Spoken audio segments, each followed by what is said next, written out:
अलिबाग तालुक्यातील चौल येथे शिवसेना ठाकरे गट आणि शिवसेना शिंदे गटात जोरदार हाणामारी झाली। या प्रकरणी सुरेंद्र म्हात्रे यांच्यासह 15 जणांना अटक करण्यात आली आहे। पोलिसांनी त्यांना न्यायालयात हजर केलं असता न्यायालयानं त्यांची न्यायालयीन कोठडीत रवानगी केली। या प्रकरणात परस्पर विरोधी तक्रार दाखल झाल्या आहेत। दरम्यान ठाकरे शिवसेनेच्या शाखेसमोर फटाके फोडण्यावरून या दोन गटात हा राडा झाल्याचं समजतं।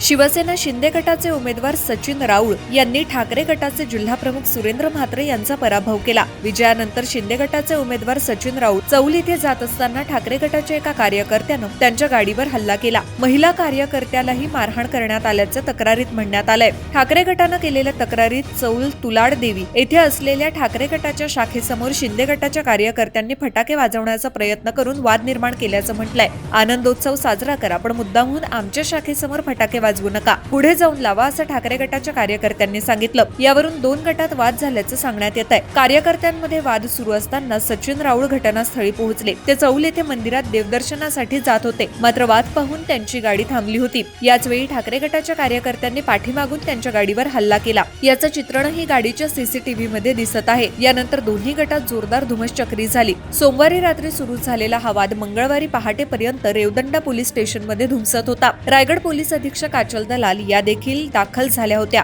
मारहाण केल्याप्रकरणी सुरेंद्र म्हात्रे यांच्यासह 17 जणांवर गुन्हा दाखल करण्यात आलाय। अटक झालेल्या 15 जणांना अलिबाग येथील प्रथम वर्ग न्यायदंडाधिकारी यांच्या न्यायालयात हजर केलं असता त्यांना न्यायालयीन कोठडी सुनावण्यात आली आहे। काल आमच्या जिल्हा परिषद इलेक्शन नंतर मी विजयी झाल्यानंतर मी कार्यकर्त्यांसगट देवळामध्ये जात होतो। नागावरनं आम्ही निघालो, तसं आम्ही राम मंदिरापर्यंत पोहोचलेलो। तिथे आम्ही असताना माझी स्वतःची गाडी फॉर्च्युनर, त्याच्यामध्ये महिला वर्ग होता, माझ्या बहिणी होती, लहान मुलं होते, ते चाललेले। तर चालत गाडी जात असताना त्यांचं एक कार्यालय आहे तिथे उभाटाचं, त्या कार्यालयासमोर गाडी अडवून त्या गाडीवर लोखंडी रॉडनी अटॅक करून काचा फोडण्यात आल्या। महिलांना धमकवण्यात आलं। त्याच्या मागे असणारे माझे बाईक घेऊन असलेले मित्रपरिवार होता, त्यांना लोखंडी रॉडनी मारलं। आता मी डॉक्टरांकडे त्यांना घेऊन आलो, त्याच्या पायाला जबर मार बसलाय। आम्ही आता एक्सरे वगैरे काढलेत, नेमकं काय आहे ते कळेल। अतिशय अमानुष प्रकारे हा प्रकार झाला आहे। तुम्ही ठीक आहे, जनतेने तुम्हाला कौल दिला नाही, याचा अर्थ तुम्ही असं नाहीये की कोणाला पण तुम्ही अटॅक कराल, कोणालाही माराल। काल रात्री आम्ही 4 वाजेपर्यंत रेवदंडा पोलीस स्टेशन मध्ये होतो आणि झालेला प्रकार अतिशय निंदनीय आहे। हार झाली हे स्वीकारण्याची हे पाहिजे।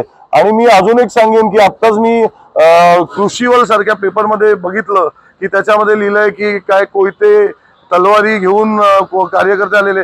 बाबा, एखादा तरी पुरावा दाखवा। काय म्हणजे तुम्ही पत्रकार आहात, पत्रकारितेचं तुम्ही हे बदलताय। माझ्याकडे पुरावे आहेत, गाडी फोडतानाचा व्हिडिओ आहे, मी सगळे तुम्हाला देतोय। हे चुकीचं आहे। चुकीच्या प्रकारे वातावरण तुम्ही पसरवताय। आज पोलीस स्टेशन मध्ये आम्हाला पूर्णपणे रेवदंडा पोलीस स्टेशनच्या सगळ्या पोलिसांवर, सगळ्या अधिकाऱ्यांवर विश्वास आहे। ते योग्य प्रकारे कार्य करत आहेत।